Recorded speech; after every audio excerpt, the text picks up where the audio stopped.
안녕하세요. 짱쌤입니다. 2025년 하반기 간호조무사 시험 기초 살펴보고 있어요. 네 번째 시간이고요. 모성과 아동 과목 학습해 보도록 할게요. 모성에서는 임신을 유지하는 호르몬은 하고 출제가 됐다고 해요. 프로게스테론이 답이 되실 수 있죠. 우리 중요한 에스트로겐과 프로제스테론 두 개의 역할을 잘 살펴보도록 할게요. 에스트로겐은 제2차 성징 사춘기 때 여성스러운 몸매를 만드는 호르몬이라고 보시면 돼요. 월경 주기에서는 배란 전에 상승하면서 배란 전후로 상승하는 호르몬이고, 에스트로겐이 떨어질 때 월경이 일어나실 수가 있죠. 황체 호르몬인 프로게스테론은 난포가 터진 자리에 황체가 차면서 황체에서 분비되는 호르몬이에요. 또한 임신 중에는 태반에서도 분비가 되기 때문에 계속 프로게스테론이 높은 상태를 유지할 수 있죠. 근데 배란 이후에 프로게스테론이 상승하다가 떨어지게 되면 월경이 일어나는 거죠. 착상이 안 된 상태라고 보시면 되겠어요. 그래서 프로게스테론은 임신을 유지하는 호르몬을 하는데 어떤 역할을 하느냐, 착상을 위해서 자궁 내막을 변화시키는 역할도 하고요, 산모의 면역 반응을 감소시키는 작용도 하고, 자궁의 민문이군 수축을 감소하고 젖분비를 저해하는 작용을 하실 수 있어요. 다 이제 임신을 유지하기 위해서 필요한 작용들을 하는 거죠. 특히나 자궁의 민문이근 수축 감소는 근육이 이제 이완이 되기 때문에 변비에 유발될 수가 있고, 위의 내용물도 늦게 내려가기 때문에 속쓰림을 이제 호소하실 수가 있는 거죠. 프로게스테론이 떨어지게 된다면 이런 임신을 유지하는 기능이 떨어지기 때문에 분만을 준비하는 상태라고 보시면 되겠어요. 문제로 풀어보신다면 배란 후에 분비되는 호르몬으로 임신 시에 자궁 내막을 유지하거나 자궁 수축력을 감소시키고 조산 예방 등 기능을 유지하는 호르몬은 뭐냐 했을 때 우리 프로게스테론, 프로제스테론 고르시면 되겠죠. 다음으로는 임산부의 검진 주기가 출제가 됐다고 해요. 임신 8개월인데 검진 횟수가 어떻게 되냐 했을 때는 월에 2번이라고 보시면 되죠. WHO에서 이상적인 산정관리 횟수 제시를 했는데요. 임신 초기부터 임신 7개월까지는 월에 1번이에요. 그러면 4주에 1번씩이라고 보시면 되죠. 임신 8개월에서 9개월까지는 월에 2번이에요. 2주에 1번씩 가시면 된다는 거죠. 9에서 10개월 같은 경우는 월에 4번이기 때문에 주에 1번씩은 방문을 해야 된다 하시면 돼요. 산정관리에서 주로 하는 것들은 문진이나 신체 검진, 체중, 혈압 측정, 소변 검사, 혈액 검사 등 초음파 검사 시행을 하실 수가 있죠. 문제로도 임신 8개월 된 건강한 인부에게 정규 진찰 횟수로 오른 것을 하면은 월에 2번이 답이 되실 수가 있죠. 다음으로 고혈압 임산부 간호, 입원 시의 간호가 출제가 됐다고 해요. 우리 고혈압 임산부 같은 경우는 특히나 혈압과 체중, 소변 검사를 주기적으로 해주시는 거 필요하죠. 여기 문제가 있을 때 이제 고혈압, 단백뇨 부종이 나타나면 자간 전증이라고 하시고, 여기다 추가적으로 경련까지 일어나게 되면 자간증이라고 표현하시면 되죠. 얘는 철저한 산정 관리를 통해서 조기에 발견하고 안정하시는 게 되게 중요하긴 해요. 시기도 출제 많이 되는데 기억하셔야 되는데, 이렇게 자간전증이나 자간증, 임신성 고혈압이 있을 때는 저염 시기, 고단백 시기, 고비타민 시기, 수분을 제한하는 걸 필요하실 수 있어요. 부종이 있을 때 수분을 제한해 주셔야 되죠. 절대 안정하시는 거 필요하시고, 병실을 어둡게 하거나 태반의 관료를 증진하기 위해서 자축기를 취해 주시면 좋죠. 매일 체중을 재거나 손이나 안검에 부종이 생기는지 확인을 해 주시고, 혹시라도 경련이 생길 때는 진정제를 사용하는 거 필요하실 수 있어요. 고혈압 임산부 간호 문제 풀어볼게요. 34주인데 임산부 혈압이 150에 90이다. 전신에 부종이 나타나고 있다. 이때 적절한 간호로 옳은 것이에요. 고혈압 부종이 나타나네요. 단백뇨가 있는지 판별하시는 게 되게 중요하겠죠. 자간 전증인지 사전에 철저하게 관리를 하시는 게 되게 필요하실 수 있기 때문에 5번에 있는 단백뇨 검사를 해서 소변을 받는다 해주시면 좋겠죠. 1번에 보시면 임산부 같은 경우는 혈류 증가를 위해서 자치기를 취해 주시면 좋죠. 2번에는 난간을 꼭 올려주셔야 돼요. 임산부 같은 경우는 34주인 경우에는 중심 잡기가 좀 어렵기 때문에 낙상이 많이 발생할 수 있죠. 난간을 꼭 올려주시고, 세 번째로 식사는 저염을 하는 건 맞지만 단백질은 많이 섭취하시는 게 필요하죠. 고단백으로 드셔야 돼요. 4번에 혹시라도 자간증이 생겨서 경련이 생길 수가 있는데, 경련이 생겼을 때는 보호대를 사용하시면 안 되겠죠. 억제대 보호대는 사용하지 않는다 해주시면 돼요. 산후 변화에 대해서도 출제가 됐는데요. 정상적인 반응에서 오로를 들 수가 있죠. 질분비물이 분비가 될 수 있는데, 적색오로가 3일까지, 갈색오로는 10일까지, 3주까지는 백색오로가 나타나실 수 있어요. 그래서 반자위를 취한다든지 이제 수유를 해서 자궁 수축을 하게 되면 오로 배출이 더 원활하게 되실 수 있죠. 산후 24시간이 경과 후에 체온이 38도가 넘으면 산후 감염이 의심될 수 있죠. 분만 당일에는 체온이 상승할 수 있지만 다음날까지 계속 체온이 높다. 의심할 수 있다는 거죠. 산후 우울감도 나타나실 수 있는데 2에서 4일까지 우울한 증상들이 나타나실 수 있어요. 얘는 호르몬 불균형으로 나타나는 거기 때문에 호르몬이 제자리에 찾는다면 자연적으로 사라지실 수 있죠. 유방에서는 유방 우렬이 나타나실 수 있죠. 분만 후 2, 3일에 주로 나타나고 자주 수유를 시키거나 마사지하거나 온찜질을 하면 완화시킬 수 있죠. 회음절개 부위도 통증이나 부종이 있을 수 있어요. 그래서 당일에는 냉찜질을 해주시고 다음날부터는 좌육을 통해서 통증을 경감하는 거 필요하실 수 있죠. 분만 후에는 적절한 다리 운동을 통해서 혈전성 색전증을 예방하는 거 필요하세요. 다리에 통증이나 부종이 있을 때 빨리 보고해야 되는 상황이라고 보시면 되죠. 분만 후 산모의 정상적인 상태를 살펴보도록 할게요. 자, 1번에 분만 후 2일째 체온이 38도이다 하면 얘는 산후감염이 의심된다 라고 보시면 되죠. 분만 후 3주면 백색오로가 나와야 되는데 적색오로가 나온다는 건 출혈이 의심될 수 있죠. 3번에 보시면 분만 3일째 심한 피로감과 기면은 분만 당일날 느끼실 수가 있죠. 4번에 분만 2일째 하지 부종과 통증을 호소한다.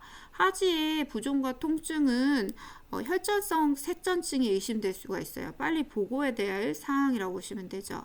5번에 분만 당일 회음절개 부위가 부어있고 통증을 호소한다. 정상적인 반응이죠. 이때 얼음찜질 하시거나 다음날에는 좌육을 해주시면 통증이 많이 가라앉으실 수 있죠. 산후 우울감에 대한 문제가 출제가 됐다고 하는데요. 산후 우울감은 대개 분만 2, 3일 후에 나타나죠. 호르몬의 작용으로 나타나는 증상이기 때문에 저절로 없어지실 수가 있어요. 의기소침하거나 수면장애가 생기거나 집중곤란, 무기력증이 나타나실 수 있죠. 산후 2에서 4주 후에 나타나는 거는 산후 우울증이라고 보시면 돼요. 얘는 분만 후에 현실감을 잃고 정서적으로 불안하거나 아이를 돌보는 능력이 떨어질 때 나타나실 수가 있죠. 이건 적극적으로 치료를 해야 되는 시기라고 보시면 돼요. 산후 우울증 아까 분만 2에서 4일 후에 나타나는 작용이 있을 때는 호르몬이 정상화되면 다시 사라지는 증상이기 때문에 저절로 좋아질 수 있다고 설명을 해주시고 가족의 관심과 따뜻한 보살핌, 정서적 지지가 필요하다라고 보시면 되겠죠. 문제도 풀어볼게요. 분만 2일 후에 우울 기분과 무기력증을 나타내는 산모에게 제공되는 간호예요. 분만 2일째에 나타나는 우울 증상은 산후 우울감이라고 하시면 되죠. 저절로 없어질 수 있는 증상이라고 보시면 돼요. 1번 보시면 감정에 몰입되지 않게 육아를 전적으로 맡도록 한다. 이때는 육아 스트레스를 좀 줄여주시는 게 필요하죠. 그래서 누가 가족들이 도와주시는 게 필요할 수 있어요. 2번에 약물 치료를 받도록 권한다.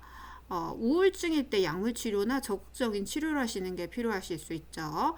3번에 호르몬 변화가 원인이므로 일주일 이내 사라질 거라고 설명한다. 자연스러운 과정이라는 걸 설명하는 거 도움이 되실 수 있죠. 4번에 아이와 분리하는 치료가 필요하다. 육아 스트레스를 줄이는 건 좋지만 아이하고 분리하는 거는 또 증상이 더 악화될 수 있기 때문에 피하시는 거 필요하실 수 있죠. 5번에 저절로 치료되지 않기 때문에 신속한 치료를 받도록 한다. 분만 2에서 6주 후에 나타나는 우울증이라면 저절로 치료되지가 않기 때문에 빨리 조기에 발견해서 치료하는 거 필요하실 수 있죠. 답은 3번이 되실 수 있죠. 분만 단계가 출제가 됐다고 하는데요. 요번에 3기가 출제가 됐대요. 태반이 만추라는 시기는 3기 하시면 되죠. 분만 1기부터 살펴보시면 자궁이 수축하면서 완전 개대까지를 1기라고 하시면 되죠. 이때 태아의 심음을 관찰하는 걸 집중해 주시면 돼요. 복압을 올리시면 안 되죠. 힘주기 금해 주셔야 돼요. 분만 2기는 완전 개대돼서 태아가 만추라는 때까지를 2기라고 하시면 되는데 복압을 이때 꼭 올려주시고 회음절개도 하시는 시기라고 보시면 돼요. 그리고 태아가 만출되기 때문에 신생아 간호에 집중해 주셔야 되는 시기죠. 분만 3기는 태반이 만출하는 시기로 산도의 열상이나 출혈을 계속적으로 확인하시고 방광이 팽만 있는지 확인해 주셔야 돼요. 분만 4기는 분만 후 첫 한두 시간을 말하고 이때 오로라든지 방광 팽만 여부를 계속적으로 관찰하시는 거 필요하실 수 있죠. 문제 풀어볼게요. 분만 3기에 대한 설명으로 옳은 것이에요. 1번에 보시면 규칙적인 자궁 수축에서부터 경관 개대, 경관 개대에서부터 완전 개대까지 다 분만 1기라고 보시면 되겠죠. 3번에 경관이 완전 개대에서 태아가 만출하는 시기는 2기라고 보시면 되고 4번에 태반이 만출한다 하면 4번이 답이 되실 수 있죠. 5번에 태반이 나온 후에 한두 시간까지를 분만 4기라고 하시면 되겠어요. 철분제 복용하는 법이 출제가 됐다고 해요. 철분제 같은 경우는 임산부인 경우에 20주부터 예방적으로 복용하셔야 되죠. 공복에 복용하는 것이 흡수율이 높아요. 위장장애 있을 시에만 잠자기 전에 복용하는 거 필요하실 수 있고요. 많이 들어있는 음식은 쇠고기나 새간, 닭고기, 생선, 굴, 김, 미역 등이 드실 수 있어요. 그리고 비타민 C랑 드시는 게 철분 흡수 증가시킬 수 있죠. 그래서 오렌지 주스에 섞어서 드신다면 효과적으로 흡수가 되실 수 있죠. 반면에 커피나 홍차, 녹차 등은 탄닌 성분 때문에 흡수가 저하될 수 있어요. 같이 드시지 않도록 하시고 칼슘 식품도 같이 드시면 안 돼요. 칼슘제는 특히나 흡수하는 경로가 같아서 같이 먹게 되면 흡수가 방해되실 수 있어요. 최소 2시간에서 6시간 간격을 두시는 거 필요하실 수 있죠. 철분제 먹고 나면 대변색이 검게 변하실 수가 있어서 미리 설명하셔야 되고요. 액체류의 철분제를 드실 때는 치아에 착색 우려가 있어요. 빨대로 드시는 거 필요하실 수 있죠. 철분제 복용 문제 풀어보도록 할게요. 임산부가 철분 부족 시에 구강으로 철분제를 복용 시에 주의사항으로 옳은 것이에요. 1번 보시면 액체 제제는 빨대를 이용하여 복용한다. 맞죠? 치아의 착색 우려를 줄이실 수 있어요. 2번에 복용 후 대변색이 까맣게 변하실 수 있죠. 3번에 반드시 비타민 C와 같이 복용하시면 좋죠. 4번에 우유에는 칼슘이 많아서 같이 복용하면 흡수율이 떨어지실 수 있어요.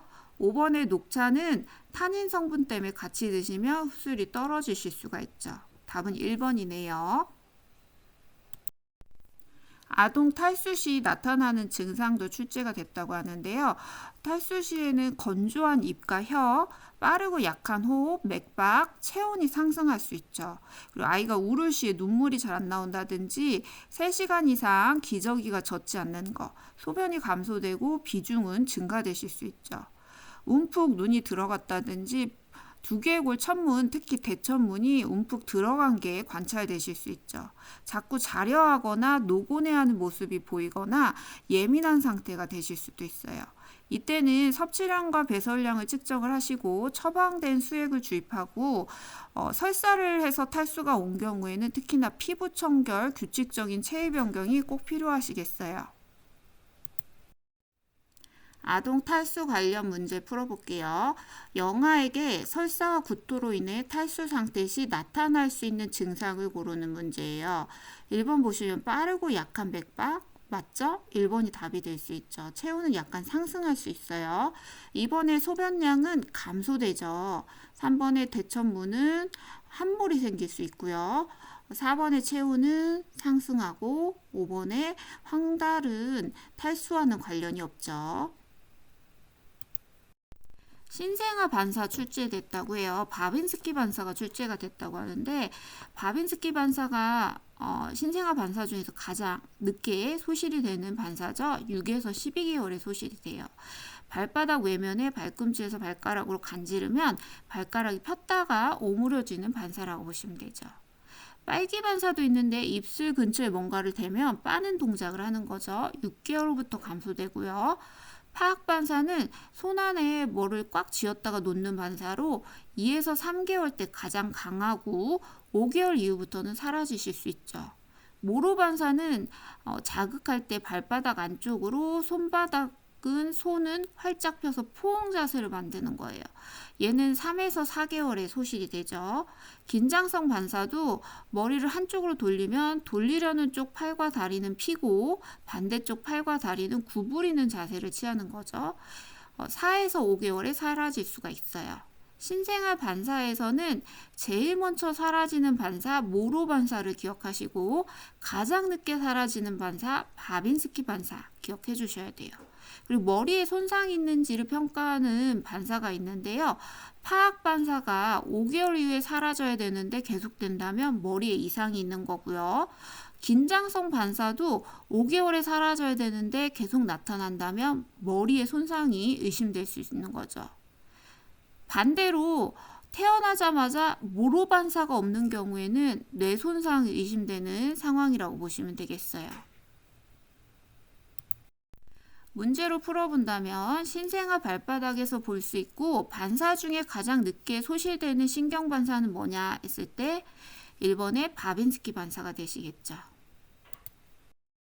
아동 학대가 출제가 됐다고 해요. 아동 학대는 아동의 건강, 복지를 해치거나 정상적인 발달을 저해하는 폭력, 가혹 행위를 말하죠. 종류가 이제 신체적 학대, 정서적, 성적 학대, 방임, 유기가 있겠어요. 신체적 학대는 다들 잘 기억하실 거예요. 정서적 학대도 이제 원망적이거나 적대적, 경멸적인 언어를 사용하거나 잠을 재우지 않거나 가족 중에서 왕따시키는 거 있죠. 대답을 하지 않거나 하는 것들이 정서적 학대라고 보시면 돼요. 방임이 출제가 됐는데 기본적 의식주를 제공하지 않는 거죠. 이제 주로 아이를 돌봐야 될 대상자가 이 돌봄을 하지 않는 거를 방임이라고 보시면 돼요. 그래서 불결한 환경에 노출돼 있거나 학교를 무단결석 하는 거, 지저분한 옷을 입거나 밥을 먹이지 않는다든지 이런 것들이 다 방임에 속하실 수 있죠. 유기는 버리는 행위라고 보시면 돼요. 그래서 근처의 시설에 아이를 버리거나 병원에 입원시켜 놓고 사라진다든지 이런 것들이 유기에 속하실 수 있죠. 문제를 풀어본다면 아동이 옷이 지저분하고 학교에 가지 않고 집 밖에서 서성이는 것을 부모가 그대로 두는 것을 무엇이라고 하는가 했을 때 방임에 해당이 되실 수 있는 거죠. 에릭슨의 발달 단계도 출제가 됐다고 해요. 심리사회적으로 인간을 8단계로 나눠가지고 그때마다 겪게 되는 사회적 위기와 이를 극복하면서 발달하는 자아의 특성을 설명한 이론이죠. 그래서 발달 과업과 갈등, 위기 이렇게 구분을 하실 수가 있어요. 영아기는 신뢰 대 불신, 유아기는 자율성 대 수치감, 학령 정기는 자발성 대 죄책감, 학령기는 근면성 대 열등감, 청소년기는 자아 정체감 대 역할 혼돈, 성인은 친밀 대 고립, 중년기는 생산 대 침체, 노년기는 자아 통합감 대 절망감이라는 발달 과업과 갈등을 겪게 되실 수 있겠어요. 에릭슨 발달 단계 문제를 풀어본다면요. 학년 정기의 주요 발달 과업은 뭐냐 했을 때는 주도성이 되실 수가 있겠죠. 감사합니다.